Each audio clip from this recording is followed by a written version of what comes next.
the basic work that we do is related to evidence fusion.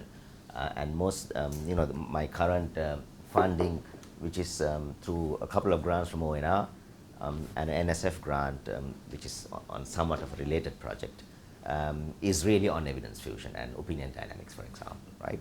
So I'll talk a little bit about that later on. So I want to talk a little bit about the question of how do you, not how, but what type of rules can you expect from data?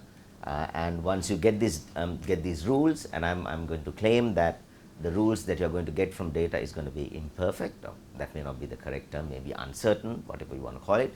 And how do you model these rules so that perhaps you can use these imperfect data, imperfect rules for inference purposes, right? You're never going to get rules that are perfect. That's what I'm saying. Okay. I think I can use this. There you go. So I'll first talk about what's an implication rule, and what type of the sort of the types of evidence that we have available to actually extract these rules, and I will sort of look at can we truly get perfect implication rules, right? Okay. So an implication rule, I'm sure you guys know quite well. It's sort of an if-then, right? If proposition A, then B. So you write it like this, and there's an antecedent and a consequent. This is my implication. So the antecedent is on the left-hand side. That's the consequent on the right-hand side. So I have an implication rule. So for example, as a simple example, let's say if it rains, the grass gets wet, for example, right? Okay. So the it rains is your antecedent. I'll call it A. I'll try to stick to that convention throughout. And the consequent would be B. And again, I'll stick to that convention throughout. So in general, as you well know, the roles of the antecedent and consequent cannot be interchanged as a rule. I mean, in general. Okay. So where do we encounter implication rules? Well, implication rules are pervasive in defense, medical and healthcare, and other critical application domains. I also have to mention here that most of my research is on defense-related stuff. I'm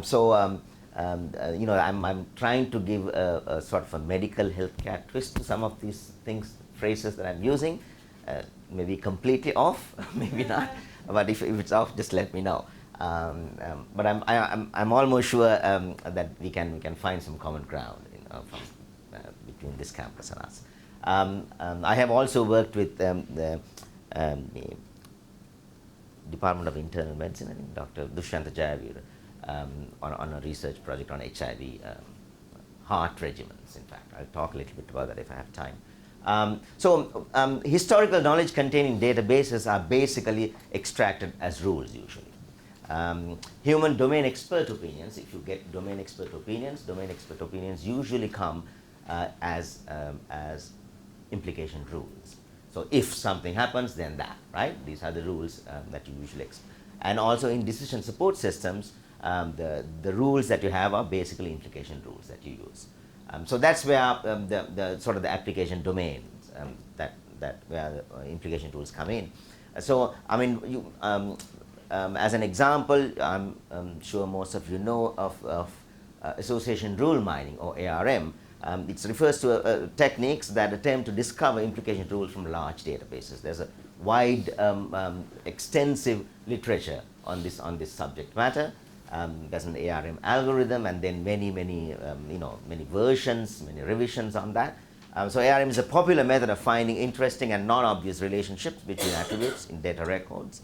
ARM makes use of various measures of interestingness and support confidence, and there are many other measures that people use to find, when you extract a rule, how confident are you about the rule?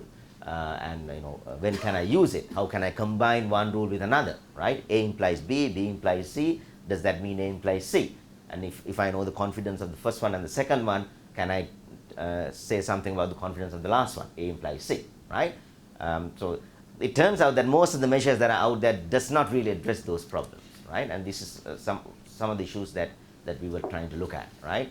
For example, if you know A implies B with some confidence, and if you know B implies C with a certain confidence, what can you tell about A implies C, right? Can you extract the confidence on that rule, right? That's the type of issue we wanted to address. Okay, so, oops, all right. The types of evidence that you use, I think, yeah, the types of evidence that we use in order to extract rules, we basically break into two categories: hard and soft evidence. The hard evidence basically means the more quantitative evidence generated from conventional physics-based sensors. This is the conventional type of evidence, conventional type of information that you get from sensors. And these quantitative measures, quantitative sensor information, usually measure some physical property or properties and possess reasonably well-defined characteristics. Right? I'm not saying you are certain about it, but you can basically characterize it using PDFs or any other mechanism, right? And people have been using this forever, right? And the Bayesian approach, the probability approach, is very well established in this for hard evidence modeling, and how to basically combine evidence fusion for hard evidence is very nicely done using probability theory. Right? And usage, in medical and healthcare, when I talk about hard evidence, this is the type of evidence you get in vital signs, laboratory tests, imaging, different types of imaging, and so on and so forth. This is all I could come up with, right? Okay. And in defense scenarios, you have IMINT and GeoINT, which is basically imagery, geospatial intelligence. This is usually imaging, and this falls into the category of hard evidence. MASINT, this is measurements and signatures intelligence, and ALIENT, which is electronic intelligence, right? Radar, all this stuff, or you get information, you look at a signal, and then you get information regarding spectral quantities, for example, right? That falls into the MASINT category. And there are other types of also. You can actually do a Google on this, and there are whole lists of types of intelligence that the defense community uses. So in soft evidence, there's another category called soft evidence. And the soft evidence usually refers to the more qualitative evidence generated by human-based sensors, and this is what I'm more interested in my work. So mostly the problem with soft evidence is mostly unstructured, and it's very difficult to model. For example, domain expert opinions. Opinion from a person is very difficult to model.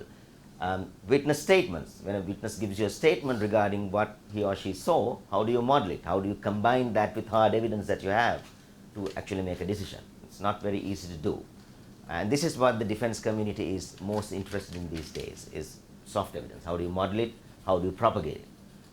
And without making undue assumptions. That's the key, right? You don't want to make undue assumptions, because once you make the assumption that cannot be justified, the inference you make can be wrong. And when you're talking about asymmetric warfare, the wrong inference you make can be very bad. Okay, right. So the soft evidence is used in HUMINT, COMINT, and OSINT. And this is HUMINT basically means human intelligence, domain expert knowledge, patient interviews, medical healthcare professional statements, if you make freehand statements or speech, right? Information collected by diplomats and military attaches, informant statements, and results from interrogations. These are all results from interrogations, and informant statements are written down, and these written down statements, can you automatically convert that to some format so that that can be used in an automated fashion. So this is where sort of the logic constructs come in, right? Whether it's propositional logic or first order logic, what type of logic would you like to have? And you have to be able to convert this automatically, right? You can imagine what an analyst goes through these days with the amount of information that he or she sees. It is almost impossible to go through all the information that you get. It's reams of data, right? And it's impossible to do that. So the DoD is interested in converting that to logic statements, perhaps, or some other statements, and then trying to use it for fusion purposes. Okay. COMINT basically means communication intelligence. That's intercepted communication chatter, telephone records. Open source intelligence is the information that you get from blogs, postings on social networking, information from sources available to the public, basically newspapers, radio, and stuff like that, right? So my current, my grant that I'm waiting for until this budget thing is passed, okay, is basically on social networking. How do opinions propagate? How do opinions propagate in a social network?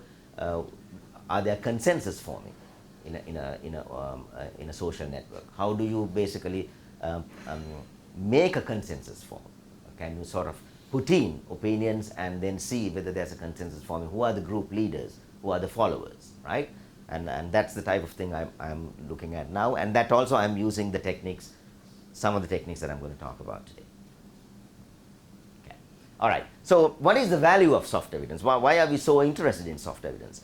Well, incorporating the more qualitative soft information with quantitative hard information can significantly improve the decision-making process. That's what we claim. Soft evidence often constitutes, in fact, I think you will not disagree with me, it often constitutes the most crucial and best complementary evidence to hard evidence, right?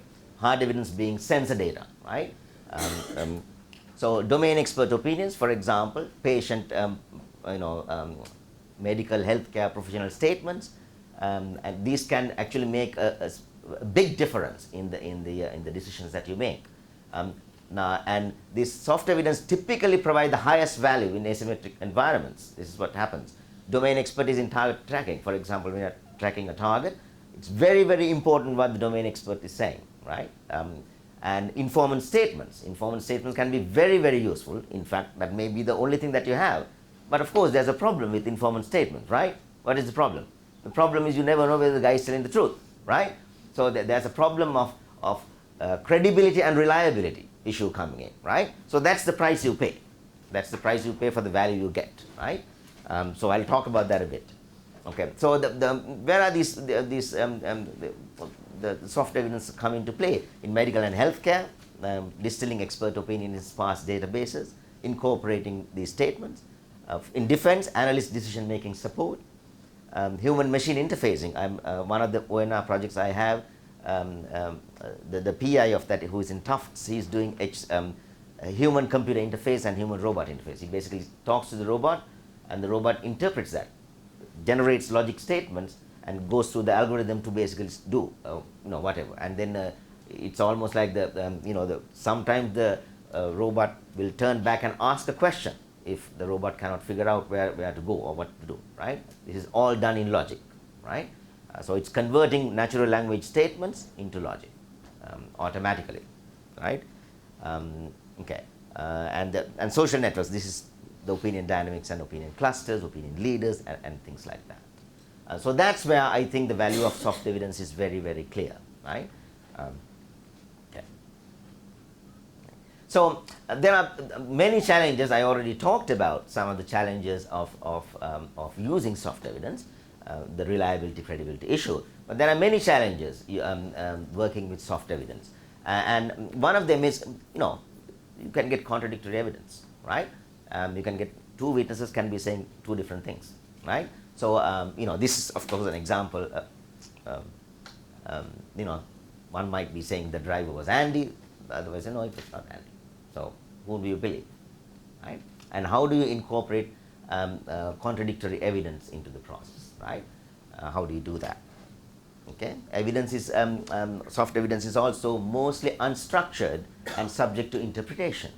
For example, semantics in natural language is very, very difficult to handle, right? This is a problem that's been there forever. I don't think it's a problem that can be solved in the near future, right? Okay, because different interpretations that you can give to a sentence. Establishing temporal correspondence with the physical event. If an explosion goes off, you might be getting the witness statement later on, right? Or before the event about the statement. How do you do the temporal correspondence? In particular, when you don't know whether the witness is lying or not, right? So this type of stuff. Okay. Non-identical scopes of so you might have different witnesses giving you information, and these different witnesses may not have the same scope. They may not have the same expertise. So, for example, if you get the opinion from two medical professionals, the two medical professionals might have completely different expertise, and you have to get this thing and to put it together to make a decision or to give it to the algorithm, right? So this is in the jargon that I'm going to use. It's called the scope of expertise, right? Okay. So this is an example that we did was, for example, you might have an army base and you're looking at vehicles that are passing a checkpoint, for example. So you're only interested in, your expertise is only about the vehicles passing a checkpoint. But in order to check for these vehicles, you may have to go to a public database which has hundreds and thousands of vehicles, right? So, and some of them might be in here and some of the vehicles may not be in there, right? So you have to be able to get the information that's in the public database and use it for your purpose, whatever the purpose you're using, right? Okay. And then this is the issue that I talked about before. So this is source reliability and evidence credibility. In the work that we do, in particular the ONR work, there's a very specific definition for reliability and credibility. When we talk about reliability, we refer to the source. The source is reliable or not reliable, and credibility refers to the evidence itself, right? So you could have a reliable source giving you evidence that is not credible, and all the 4 combinations, right? Okay. So that's how we basically define this, right? So you have try to draw a picture here, but so there's a witness that is reliable, a witness that is non-reliable and reliable, and then you might give, you can get credible evidence from a non-reliable witness, that could happen too, right? So how do you basically model this? How do you account for this, right? It's not very easy, and some of these problems are not really solved properly. Although we are trying, it's not easy to do, especially when you don't have available the ground truth, because you don't know what the ground truth is. And without the ground truth available, not having it in your hand, how do you say whether a witness is reliable or not, right? So in order for it to happen, the only way is to basically look at the track record of that particular witness, right? So you have to look at the track record. So that this is some of the ideas that people work with. Right? You look at the track record, and according to the track record of the witness, the information that he or she is giving is weighted or de-emphasized. Okay. So the question I'm asking is, can we truly get perfect implication rules? Well, let's look at some of this stuff. Soft evidence rarely generate perfect implication rules. Let's take a domain expert opinion. These can hardly be identified as perfect. For example, don't know whether this makes sense, but the patient is obese implies the patient is diabetic. But this is not a 100% rule. Right? There's always a confidence attached to that, right? Whether you want to give the confidence as a single number or an interval, it is more likely that this particular rule is given as an interval of confidences, 60 to 70% certain or whatever, right? Okay. So this is what I was trying to actually. So this confidence that I'm mentioning here is not about whether the patient is obese or whether the patient is diabetic. This is a confidence regarding the rule, right? How good is this rule, basically, right? Yes. Isn't that just a conditional probability? No. Actually, it has been shown the probability conditional. This model is actually not good. Okay. You're basically saying probability of, if I say A implies B, probability of B given A is the model that that's being used. It's an assessment of confidence. No, the probability. I'll come to that. It may not be a good assessment. Yeah. That's what I'm saying.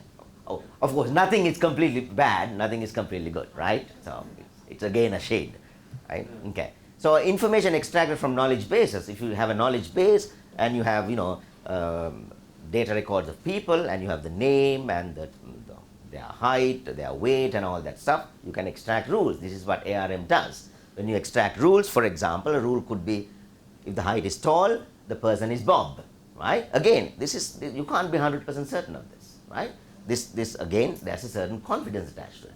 However way you want to model that, that's a different matter, right? But what I'm saying is the rules are not perfect, okay? And more often than not, the situation is even worse because we are not even 100% confident of the antecedent. If you don't know whether the antecedent occurred, I don't care whether the rule is 100% correct or not, you are not going to get 100% certainty on the consequent. Let me give you an example. Witness, the driver was a tall man. Interviewer, are you sure? Well, I can't be sure because he was driving, but I think he was tall.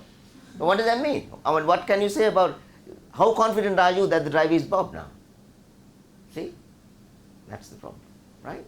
This is the real situation that most of the time that you encounter are situations like this. You can't really talk about A implies B as as a completely 100% rule. You can't talk about the antecedent being perfect.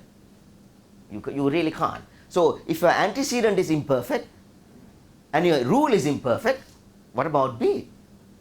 How confident are you about this?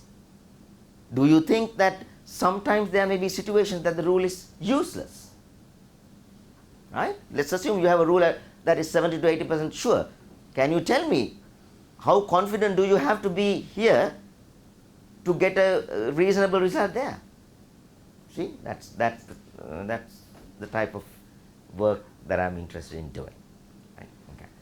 So I'm almost sure this has nice applications in medical healthcare data records, right? I'm almost sure so. Okay.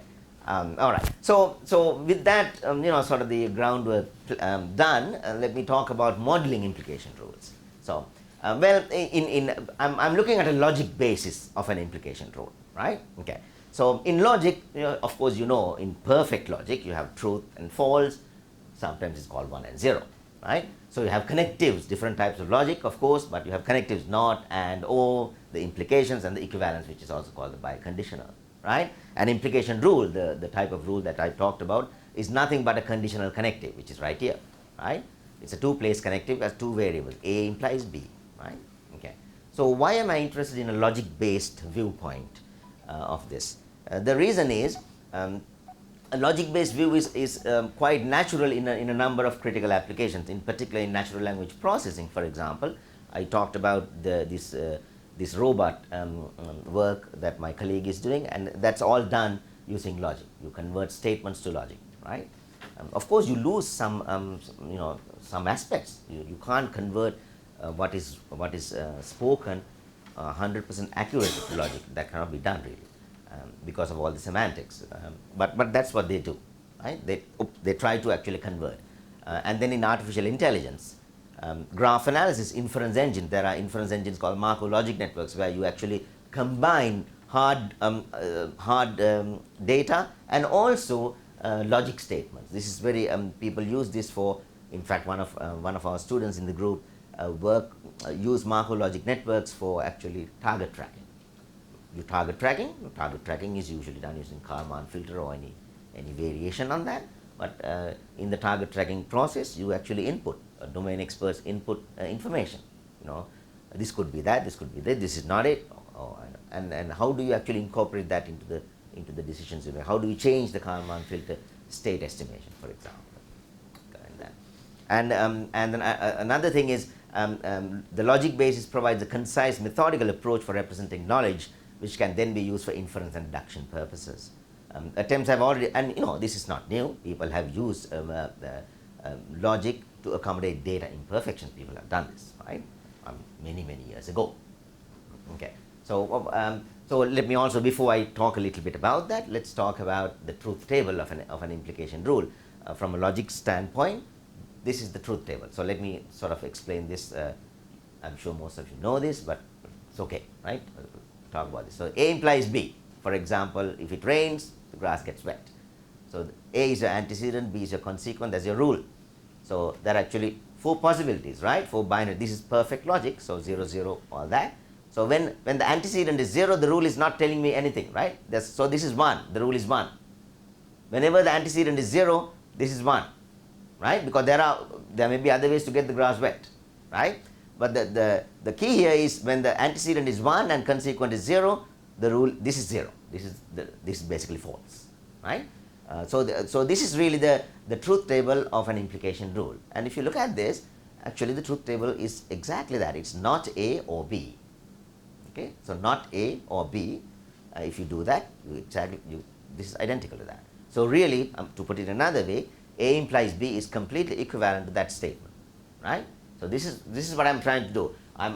What we are trying to do is we are trying to model logic statements, and we are trying to model connectives and or not, right? And once you do that, I am claiming I can use those models to actually develop a rule, develop a model for implication. That's exactly what we do, right? So in order for me to model an imperfect rule, I need to model, first of all, an imperfect not, imperfect or, imperfect ands, right? How do you model that? Once you have that model ready to go, then you can actually use that for implications. That's the idea. See the idea. Okay. All right. Okay. Good.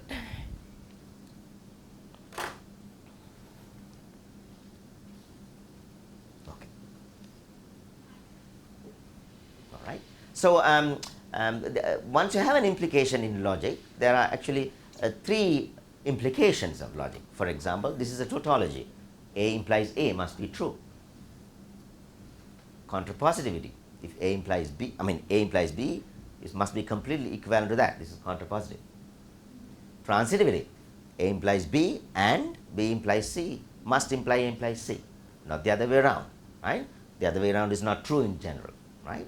Okay. So these are whatever the model you develop, you want to try and make sure that your model at least satisfies these, right? There are other nice properties of logic, distributivity, commutativity properties, associativity properties, right? Those also we must try and satisfy. But there are for logical implications, these are three major properties that you must satisfy. It's almost like axioms. So let us look at the different approaches that people have used for modeling imperfect logic.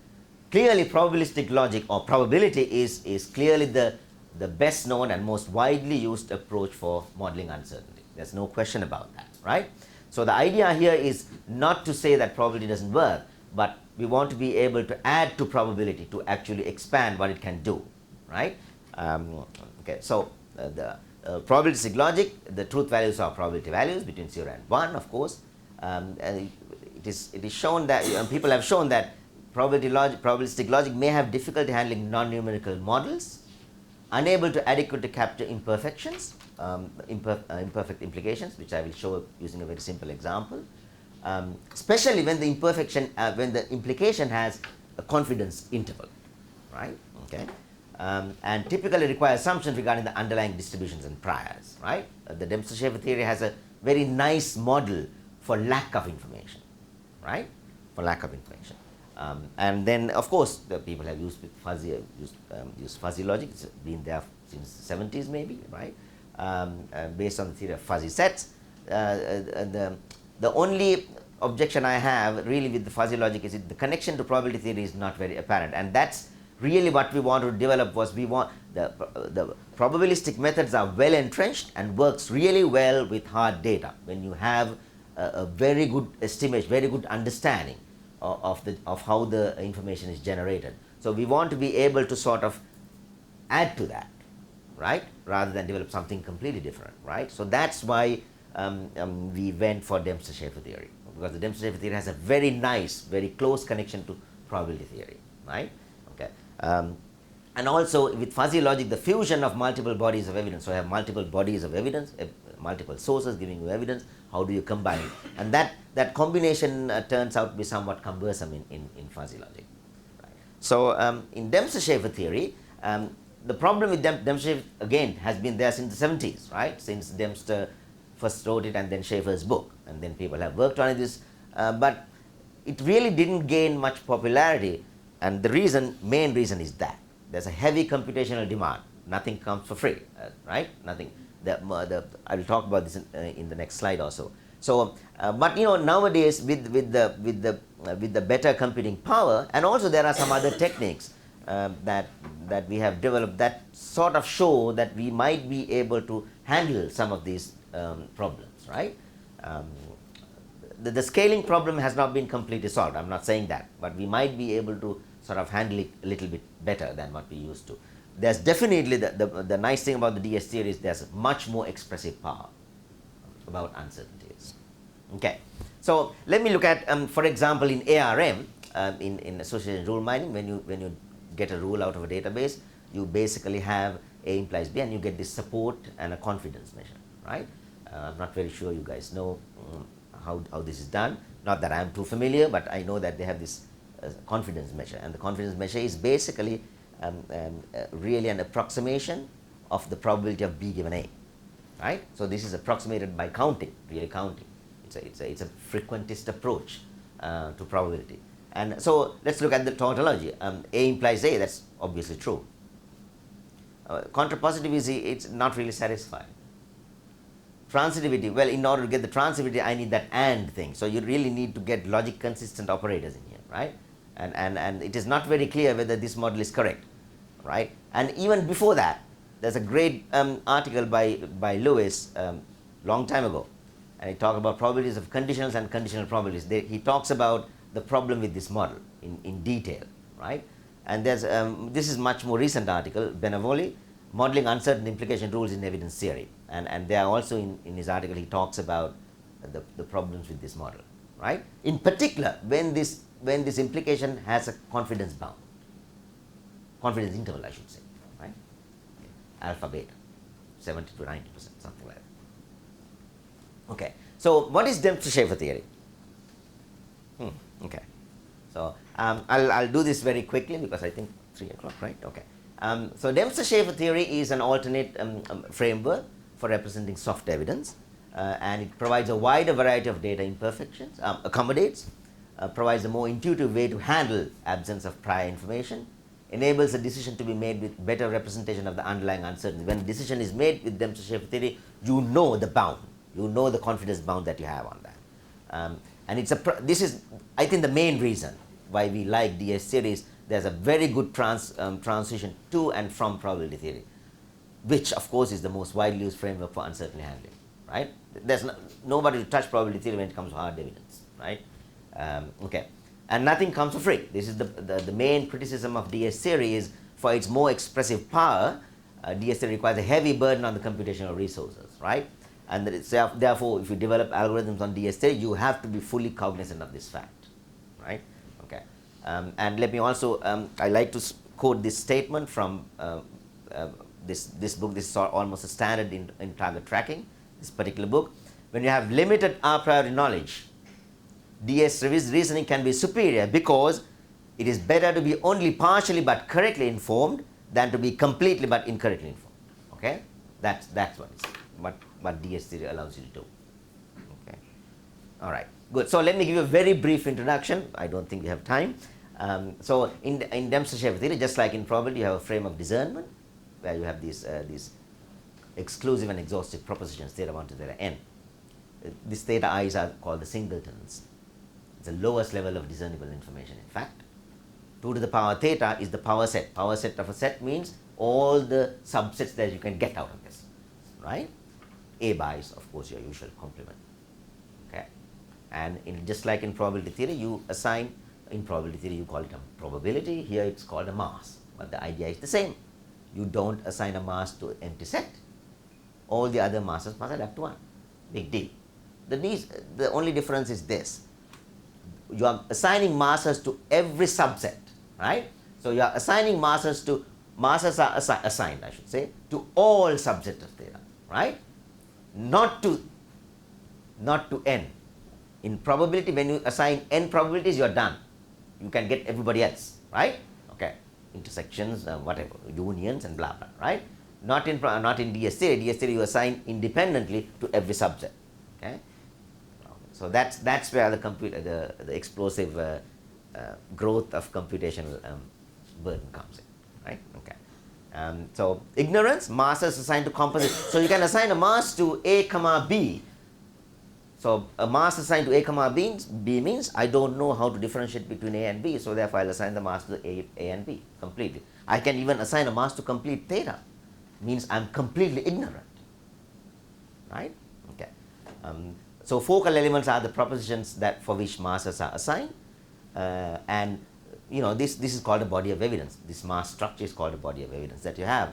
For example, this is a great model that you don't get in probability theory. M of theta is equal to 1 is a valid mass assignment. This basically tells you I don't know anything. Okay? The only way this can be handled in probability theory is assigning a mass to every singleton equally. That's the uniform assumption, right? Or whatever the assumption may be. Here you are not assigning anything. You are not committing to anybody. M of theta is equal to 1, right? Okay. And in that case, you haven't assigned mass to any subset. No. It's M of theta is equal. So it's an incomplete assignment of Sure. mass. It's a composite proposition. You don't know. So, I mean, that's exactly going back to this. I would rather be partially but correctly informed than be complete but incorrectly informed. That's the idea. So there are these, once the masses are assigned, there are these notions called the belief and the plausibility. I will not bore you with that, but I'll give a small example. I thought I'll have a very simple example here.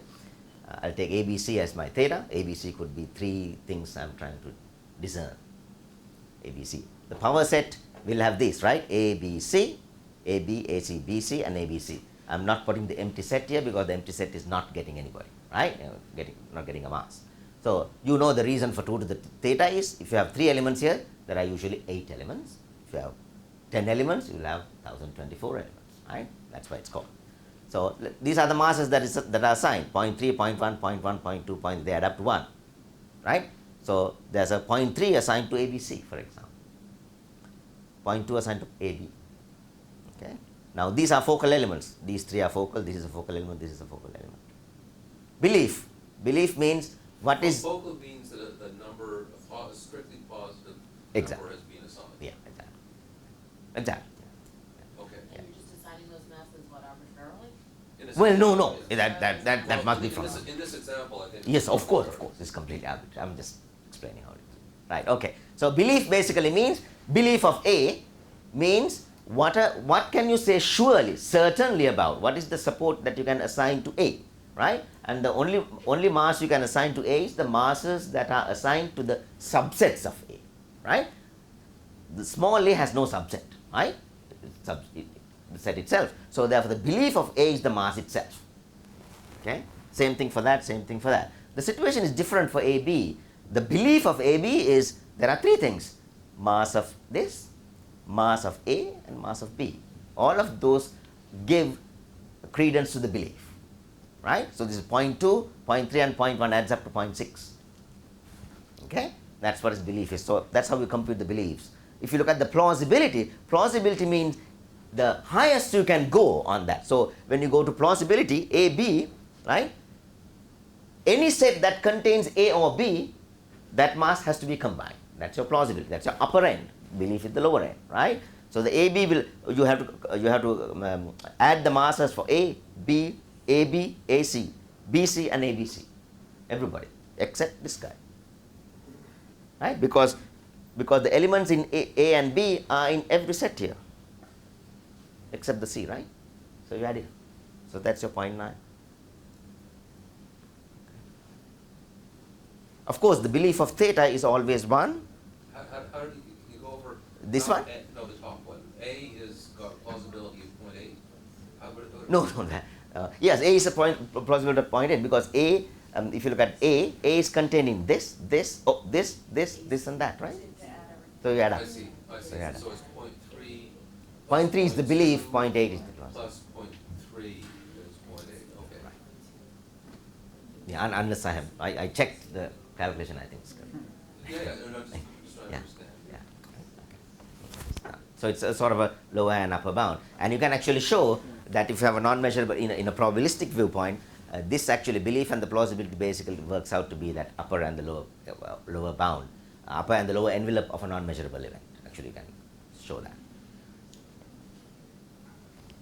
Okay. So again, I'm going to go through this thing very quickly, right? This is I really wanted to get to the implication rules part, but I had to give an introduction to DS theory. So in the DS theory, there's a way to fuse evidence. You have two bodies, this guy and that guy, and have evidence. I want to combine that to come up with a fused part. And this fusion is done through what is referred to as Dempster's combination rule, right? So here's how it is done.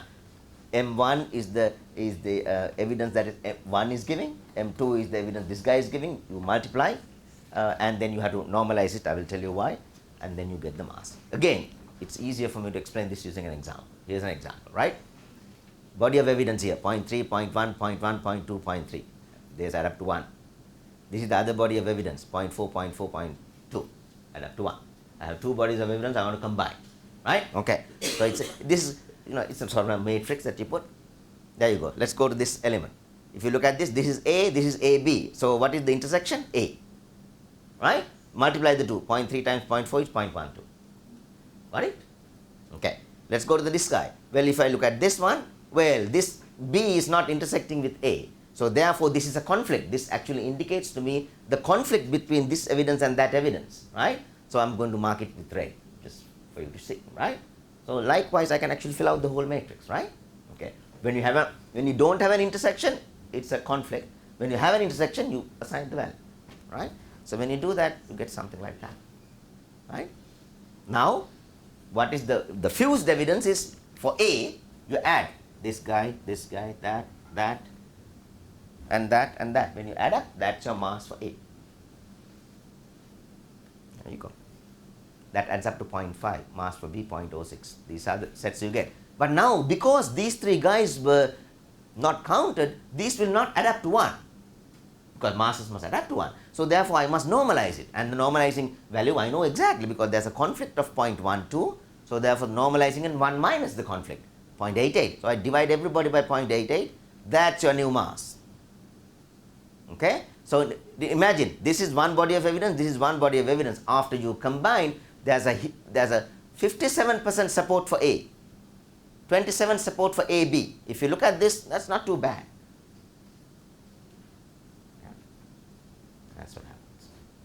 That's how it's done, right? Okay. So you also have these notions of conditionals. For example, you can, just like in probability, there's a conditional. It's called the Fagan-Halpern, and belief, plausibility. Again, there are bounds, right? And these bounds are very closely related to the inner and outer measures of a non-measurable event. That's the belief and plausibility. Turns out these conditionals are also have this a very similar property, right? In the conditionals. Okay. And then you can have you can have updating. Now what I showed previously was how Dempster's combination rule combines, but there are other ways to combine. And I'm showing you this because that's what we use. There's a conditional update equation. I will not go through that because I want to get to the implication rules. There's another way to do this, right? Combining evidence from two sources. You can see this source and that source, right? Okay. So let's not get into that. The imperfect logic. So what I will now do is I will try to use Dempster-Shafer theory to actually show you how how logic is modeled, at least in our work, right? Okay, so this is what is done. So I'll take an imperfect first order logic expression. That's a logic expression. Phi x with uncertainty alpha beta. Phi x is a proposition. Phi is a logic predicate and x is a variable, right? For example, tall x means you are looking at a property of x, and x can come from a set. Andy, Bob, Kathy, right? People of interest. Okay? So you want to know for this, there's a truth value. Is this true? Is it false? Or is it somewhere in between? That's your imperfection, right? Okay. So that's what a phi is a predicate, x is a variable, and there's a certain uncertainty alpha beta. We are introducing the uncertainty here, right? We can have the models we have can have existential and universal quantifiers. So therefore, what we are working with are first order logic statements, right? So you can say something like there exists x in this set who is tall. Or I can say tall x for all x, which means everybody in this set is tall. Okay? That cannot be done with propositional logic. Okay? That's your confidence interval. Okay. So in the Dempster-Shafer theoretic model, what I'm saying is I have two values in my FOD, the frame of discernment. This statement is true or this statement is false.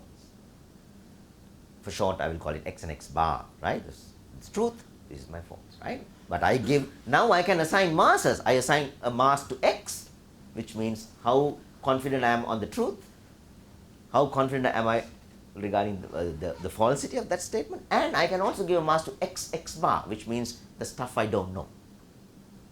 That's what Dempster-Shafer DS theory allows you to do, right? So here's my Dempster-Shafer theoretic model, right? So for example, when you say that this statement comes with a confidence bound of alpha beta, what I mean is the truth is alpha, the false is 1 minus beta, because beta is the highest end, so therefore 1 minus beta is your false, right? And whatever is remaining here is your uncertainty. These all must add up to 1, remember, right?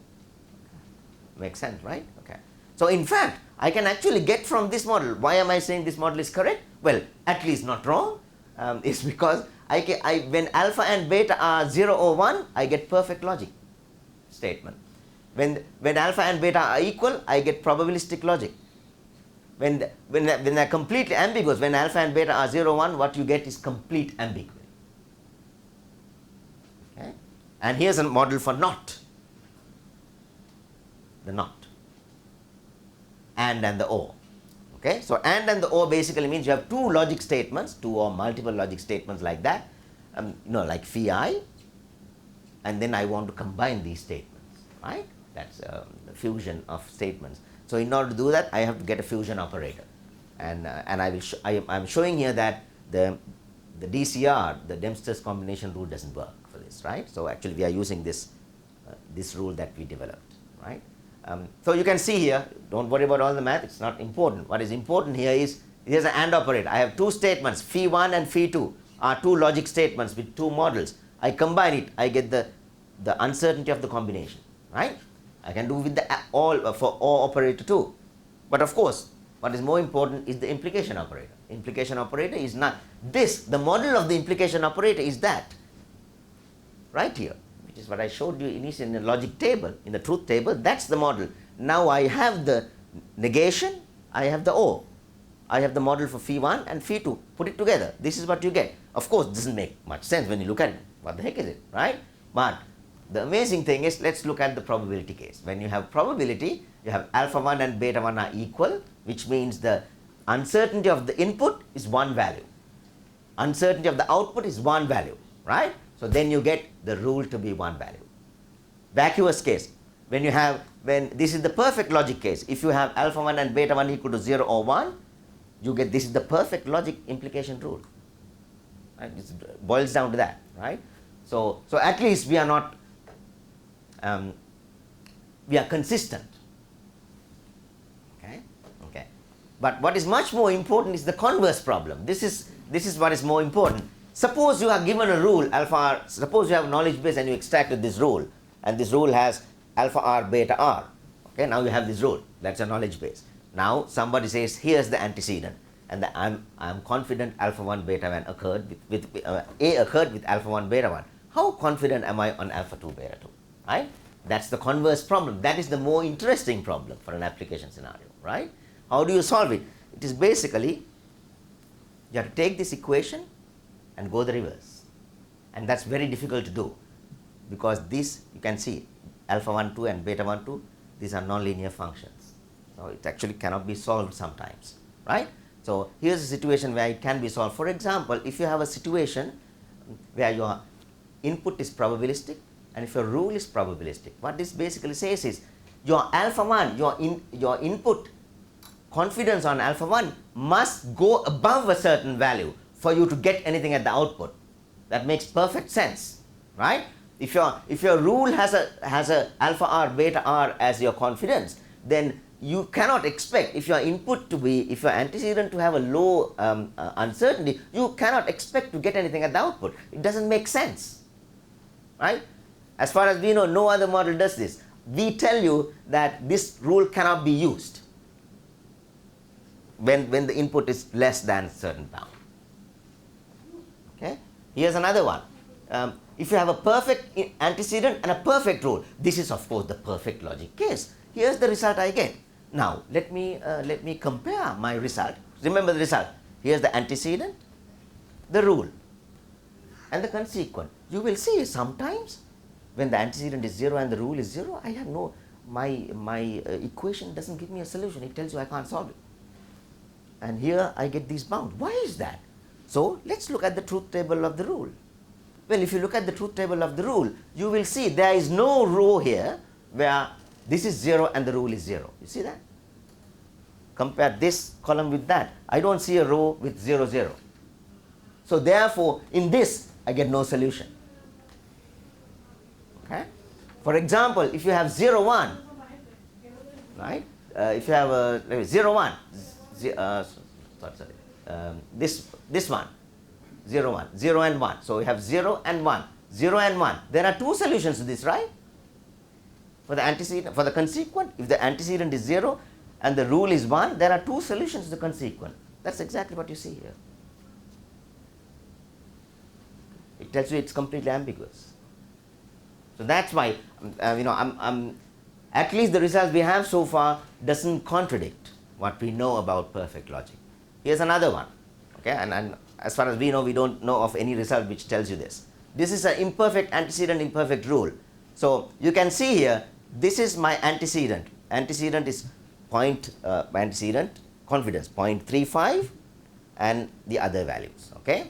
So beta 1 is of course higher than 0.35. So this is 0.35 higher.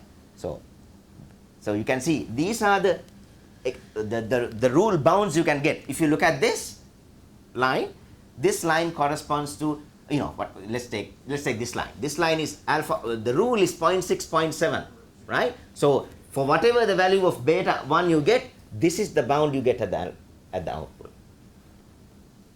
Okay, this is the solution of that equation. It's very difficult to solve, right? Okay. So that's all. So I'll not too bad. Okay. In concluding the talk, what we have done is to develop de-aesthetic models for incorporating data imperfections, and the models we have are consistent with logic constructs. You can incorporate existential and universal quantifiers, and results. As far as I can see, the results on imperfect implication rules can be of value in domains with imperfect data, and that I would think includes almost every set of data you have, right? Okay.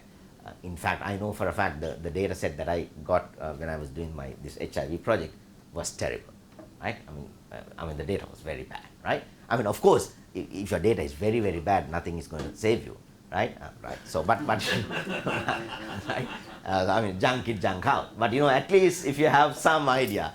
So knowledge extraction. So you can actually, when you extract knowledge from a database, you can quantify the confidence we can place on the extracted rules, right? Which is, I think, good. And once you have the rule in your hand, then you can go to the inference part. In the inference part, you can quantify the confidence you can place on the consequent, determine when we can utilize a rule and when the rule is essentially useless, right? That is what you see here in this graph. You can see these plots end at certain points, which means before that you can't use it, right? And also you can see at some levels the bound at the output is so high, the rule is essentially useless. When you say the bound at the output is between 0 and 1, which basically saying you have no information, right? So you can actually get information nicely to actually see whether the rules should be discarded or not, at least for the information you have for the antecedent. And we are also working with other sets of parameters that can be used. This is only one set of parameters. In fact, one of the students just now sent a paper on another set. So let me just, in concluding, let me thank again Biostatistics for inviting me to give the talk. I have to acknowledge my colleagues, Manohar Murthy and Tanuka, who is now a research assistant professor at University of Notre Dame, who is a student of mine, and these are all students who are working with me. And then these are colleagues. This is Sandra works on natural language processing. She's a computational linguist. Matthias Schutz is the one I told you about, the robot interface, for example. Right? He has some neat stuff, really neat. And BAE systems, we had to make sure that what we do is grounded in at least some type of reality, right? So BAE systems, as you know, is a defense contractor. So we got a lot of information from them. And ONR, of course, has been funding me, and I'm very, very grateful, in particular the Sciences Addressing Asymmetric Explosive Threats program. And the NSF also has been funding me in different ways. So thank you very much.